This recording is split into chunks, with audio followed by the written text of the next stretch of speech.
Any nomination that there was discretions, absolutely. So you're going to open them? Any nominations that there was discretions, that there was more ballots, lights going off, anything along those lines, that's it. They're going to be reopened up. Great. Thank you. Anybody else want to chime in? Ms. Mulroney, and then we'll open debate. Well, I am disturbed to hear, Doug, that you attended nominations and saw ballot stuffing and didn't do anything about it. No. Hold on, Caroline. Hold on. But I'll just finish. Something, Caroline. No, I'm just following what you Hold said. on. Mr. Ford will have open debate in a second. Please let her I finish. am the only one on this. I mean, I'm the only one who, as part of this leadership campaign, has actually put out a plan on what we will do to restore the trust and integrity of this party. And it does include a newer and stronger vetting process for candidates, for party executive members, and for staff. And we need to make sure that our nomination procedure is as fair and open, as transparent as possible. That is key to making sure that people believe that we are the strongest party that we can be. I have confidence that the executive is doing what it can now. But when I take over the party on March 10th, I will, as I said yesterday, I have a new plan that I will implement to make sure that the party and the processes are as fair and transparent as possible. Well, let me respond here for a minute. I'm going to start off with saying, after that, I called the leader, called the president of the party, called everyone there, told them it was unacceptable, have some integrity, have some accountability, it's unacceptable. And Caroline, I find it pretty rich for you to say this. A person that got parachuted into your area, no competition, no nomination, none whatsoever, for you to say that. Matter of fact, maybe we should reopen your nomination and get more competitors in there. I can tell you I work very hard for my nomination. I look forward to finding out what kind of work you do when you actually get nominated in your riding. Did you have a private? Because I think it's a bit rich because a month ago you wanted to be mayor of Toronto. Why don't you tell the people the private conversation you had with the party to get that position?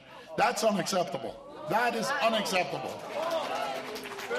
Doug, there are no private conversations. Doug, you have not even put your, I look forward to finding out where you run and when you do, but all I know is a month ago you wanted to be mayor of the city of Toronto, and when you found out this job was available, you decided that this is what you wanted to do.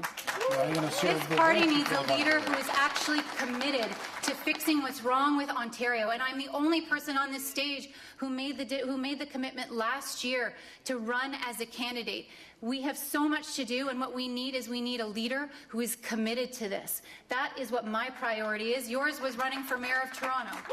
And speaking, can I speak? And speaking of a month ago, Caroline, up until a month ago, you were Patrick Brown's star candidate. That's right.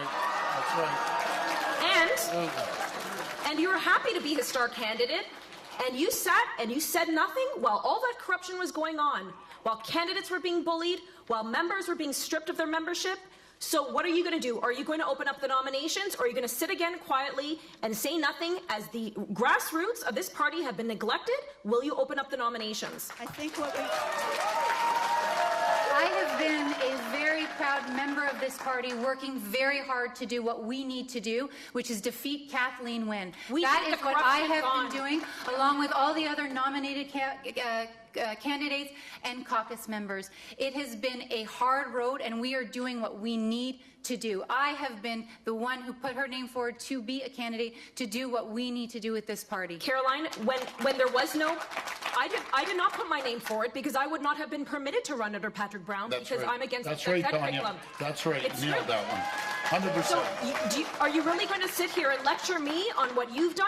Here's what I've done in the last 2 years. Here's what many of us have done in the last 2 years. We said stop the corruption. We've spoken out, and we've championed and said grassroots need to get on board, and we need to take back this PC party from the corrupt Patrick Brown and the executive that have run it into the ground. So you want to talk about having a voice? That's a voice. I've been very clear, very consistent. So no, I was happy not to be a star candidate under Patrick Brown. Ms. Granick-Allen, thank you.